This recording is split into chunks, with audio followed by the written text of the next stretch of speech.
Good morning to my social distancing friends. I want to take a few minutes today with Psalm 130.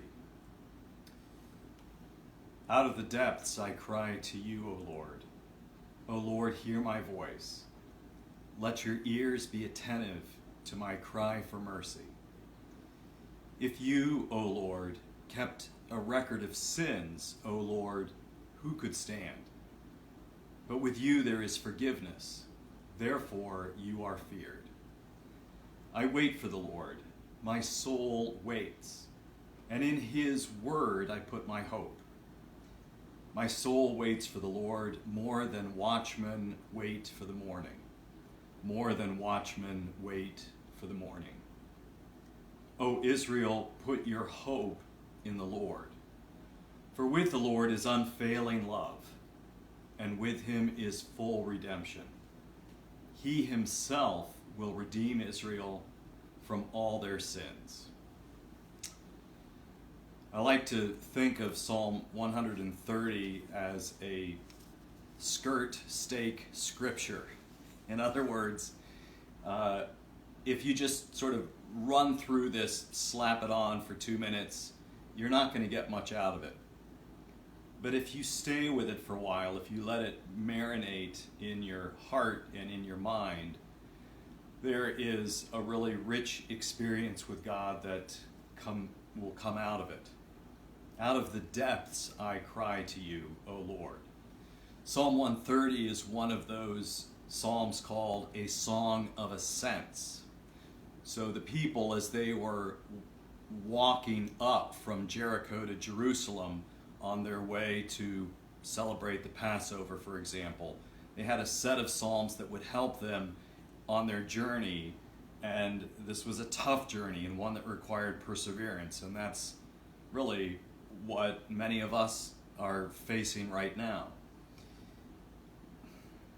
Psalm 130 talks about the forgiveness and the mercy of God, and that ties in with our music for today.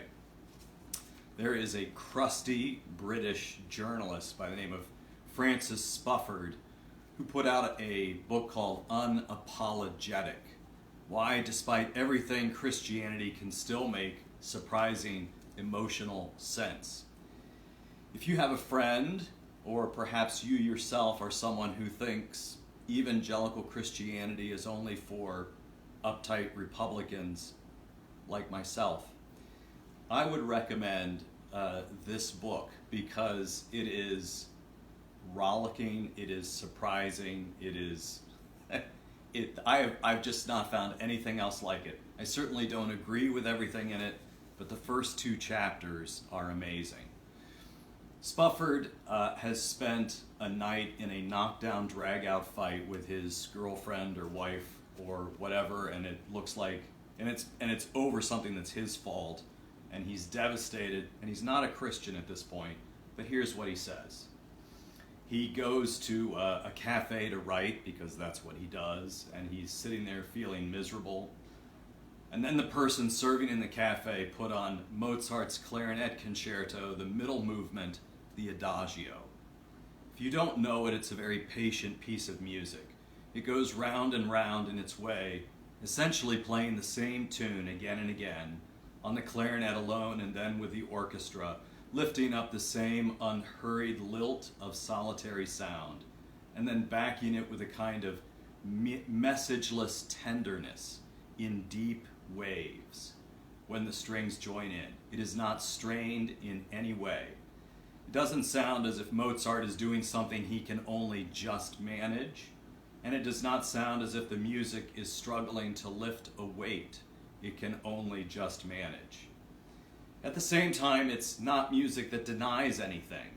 It offers a strong, absolute, calm rejoicing, but it does not pretend there is no sorrow. It sounds as if it comes from a world where sorrow is perfectly ordinary, but there is still more to be said.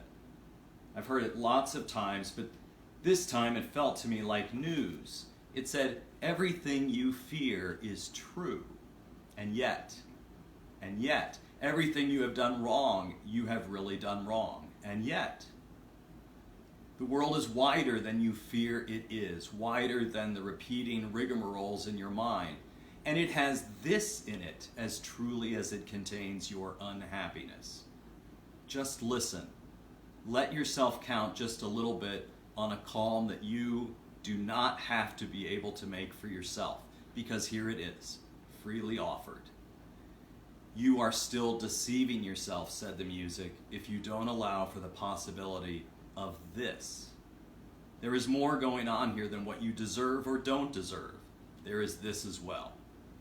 The novelist Richard Powers has written that the clarinet concerto sounds the way mercy would sound, and that's exactly how I experienced it.